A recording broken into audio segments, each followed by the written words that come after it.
been out to over 70 briefings throughout the province, and we've been able to reach out to rural BC, to urban BC, and that was really, really important to us as grassroots, is to hear back from the people that would be working and implementing this type of plan. And what we found after all of those briefings and all of that feedback is that fundamentally none of the key elements that we put out would change. Obviously, people had many, many questions. There were some people that didn't agree with the plan, but we put that back out too and said, if you don't agree with something, give us something back that would move us forward, because we really believe that right now the status quo isn't good enough for us. So the key elements haven't changed. Some of the order of it for really strong reasons have changed, and the wording to make it strengthen has changed. There are 6 key highlights. And our very first one is moving to an Early Care and Learning Act in BC. So this would hold true the fundamental basis of what our plan is. This would legislate and enshrine the rights of all children to access childcare services throughout the province, no matter where you live. So going out into rural BC, people have said, what about the people, the young children, when there's a family of 4 that live way up the mountain? What about them? Who's going to look after those children? Well, this is to say those children deserve the exact same quality and engaging services as a child that lives in downtown Vancouver. It also looks at enshrining the rights that families would be a part of this, a part of developing programs within their communities that they see fit, that really enshrine the rights of the families to be part of this as well. The things that's different between an Early Care and Learning Act and what we know now as the School Act, all children, like in the School Act, have the right to access childcare services.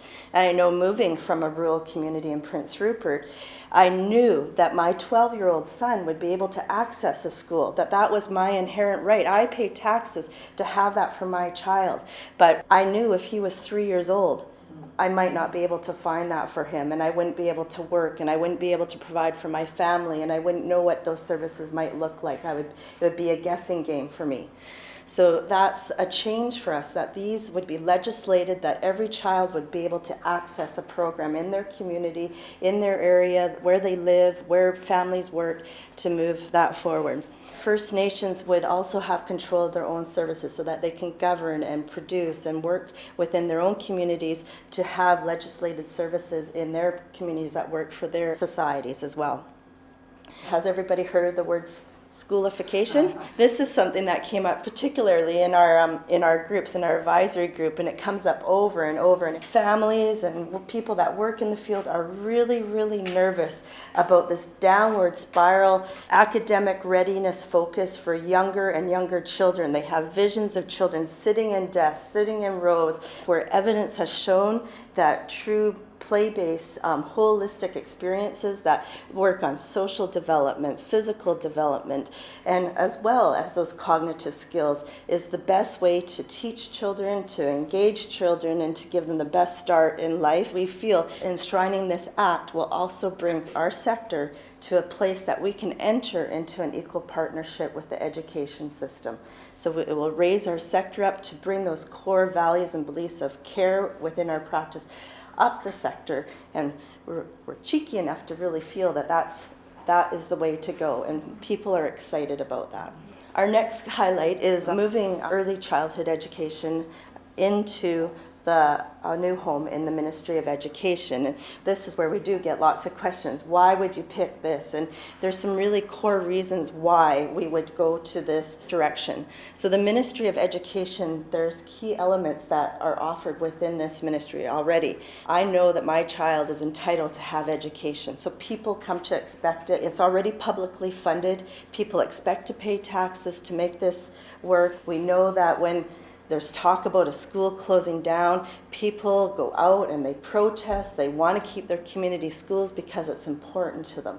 There's democratic control over the whole process. People are elected in their communities to sit as a school board trustees. They govern how this works, and we know that's a really core important piece because they have the connection to the community and how those services are developed. There's also, like I said, a public understanding and support. So we know when we go and shop in the grocery line, somebody will say, "What do you do for a living?" I say, "I'm a teacher." Everybody knows what a teacher is. I say, "I'm an early childhood educator," and you sort of kind of get a dazed look. People don't understand. People don't understand the fundamental beliefs that we have about the genuine caring of children, the relationships we build with children and families within our communities, and overall there's fair compensation for the workforce within education. You know, there's always ways to improve every sector, but right now, comparatively, they do much better than the early childhood sector. As well as there's an infrastructure to deliver. A couple of years ago, our past premier makes an announcement there's going to be full school day kindergarten, and guess what? A couple of years later, every child has access to that. We know kindergarten's volunteer, but they do have access. There's a spot in every school district for children. We know in political life, to bring something big like this forward, that we need that kind of structure to make it real, because right now we know that childcare comes into this kind of motion that we're really, really fragmented. We have so many different programs, like we have family childcare, we have group daycare, we have after-school care, we have preschools. There's so many things that people don't understand, but our system is so fragmented throughout our communities that it's hard for us to deliver. Where the school districts have that infrastructure, they have people that are hired that do stats on how many children are in the communities. They have people that build buildings and look at all those pieces, so they really have that infrastructure. There is a new role for boards of education to play within this plan, because we do believe that having that democratic control is really an important factor of this plan.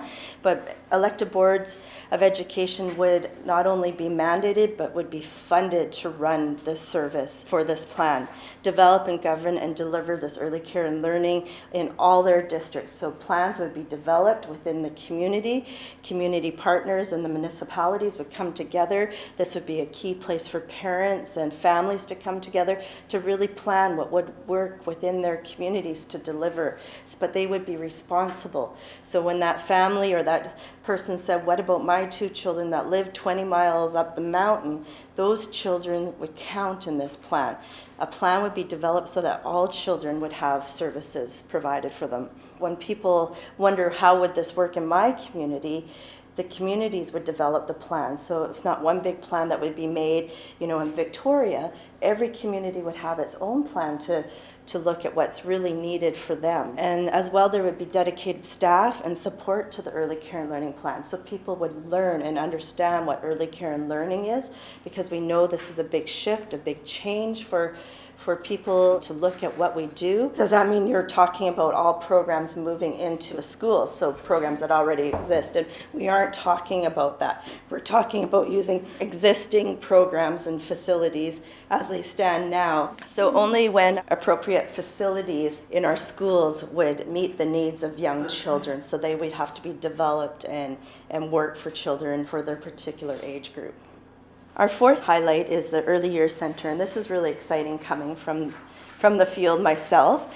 This would be a new name for all early care and learning programs for children from birth to 5. So we're still talking about school age entry being 5 years old, but now we're talking about having this network, a system, and it's actually in your book on page 16 if you care to look. But this would be a system that we can have a network between our communities. So when we're talking about starting up this program where childcare centers can come together, family childcare centers can come together in a network, in a community, and work together. So they can share resources, they can share information. So just like they know what a school is, they'll know what an early years centered network is. And this is a really big push. So we know that this is a way more appropriate alternative. We feel it's a way more appropriate term than moving down the pre-kindergarten phrase. It would integrate all types of programs, full-time, part-time, and giving parents many more options to meet that play-based, diverse approaches to childcare within our field. It would also be staffed strictly by early childhood educators and family childcare providers within these networks. The plan suggests that early years centers networks would first begin by bringing together existing providers who would affiliate into networks. So it welcomes in existing. Then the second picture shows as well that once existing providers have been brought in, then boards of education would be responsible for developing new networks to meet the unmet need. And so it builds on what exists, but growth would be through publicly delivered services through the Board of Education. Yeah, so we're not talking about closing any centers down. We're inviting everybody that exists now. We know that there's a huge unmet need right now, so that they would have to keep developing. To be part of these early years centers networks, there would be accountability for this as well. But we're looking at the accountability to be on the programs and not the children, which is a big difference from other services. We'd be capping parent fees, and this is really exciting for families. We're talking about having a cap fee of $10 a day for full-time, $7 a day for part-time, and for families of an income of $40,000 and under, childcare services would be free. And we know this would be a huge impact for our families. Being a young mother myself, I made choices about my childcare based on how much money I made. And they weren't always the best choices, and I know that.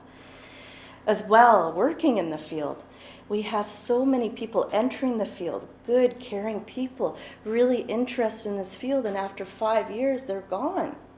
And we know the relationships of children and families working together and working with children. And when there's that high staff turnover, we know that's not a good thing for children.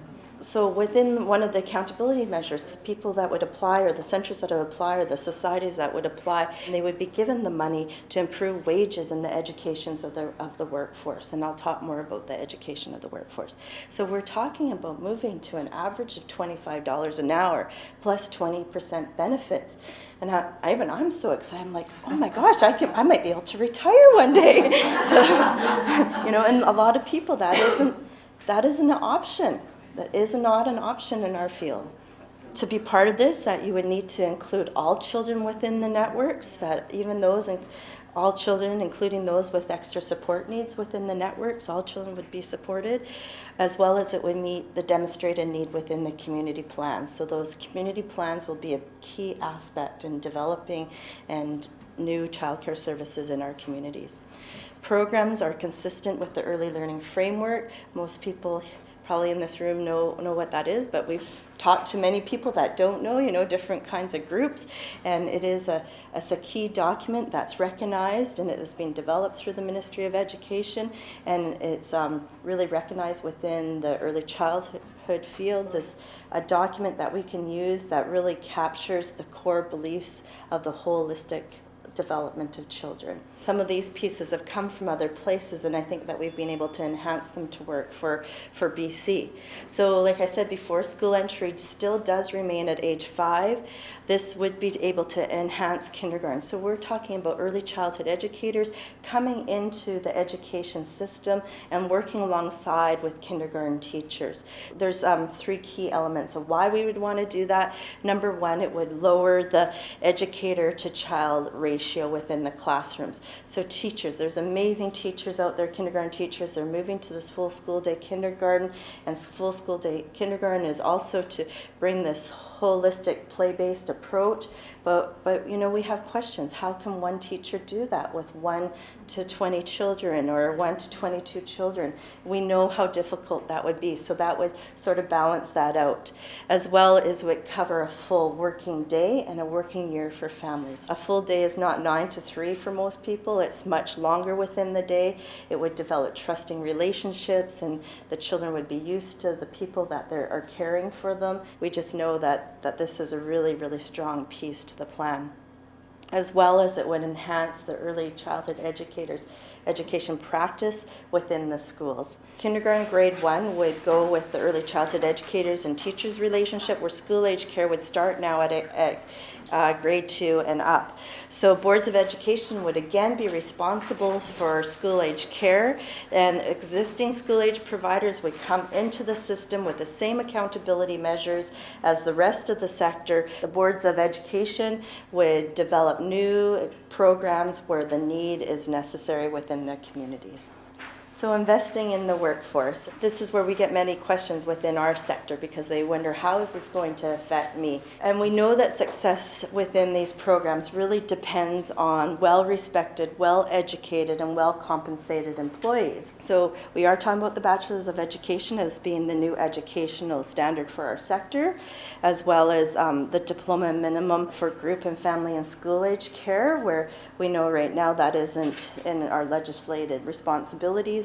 So we are talking about investing in the whole sector to bring the whole sector up to move towards parity. This plan would support the sector to upgrade its qualifications over a certain time period. The next steps is now we are moving to a place where we mobilize the community support to call on decision makers. So this is where we're coming back to you. We're asking decision makers to commit to this vision and the implementation of this plan, pass the early care and learning legislation as the first key element of the plan, develop a stable 5-year budget so that we can really show that this could work for children and families of BC, as well as to prioritize early years centers to get those full-time programs going and stable within our province to really help those working families within our communities. So here we are at endorsing the plan. April, we came out with the finalized plan, asking people to really get out there into their communities. We've been able to go to many tables and ask for official endorsation. We have a website page that people can click on and endorse online to endorse the plan. So we're asking community players, we're asking you to go out to your community tables, other early child development tables that you sit on, your board of directors that you might sit on within your society, and show them the plan and talk about it and what this can mean for them, what it can mean for the children and family of BC.